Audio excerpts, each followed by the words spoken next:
நான் ஒரு சின்ன பையன் படிக்கிறேன்னு கூட தெரியாமல் டீச்சரையும் வீட்டுக்காரரும் எவ்வளோ ஜல்ஜா பண்ணிகிட்டு இருக்காங்க பாருங்களேன்.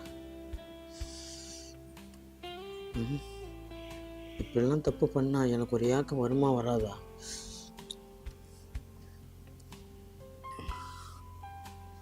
Teacher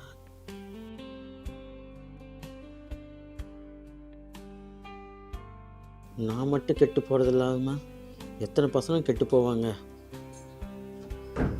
teacher teacher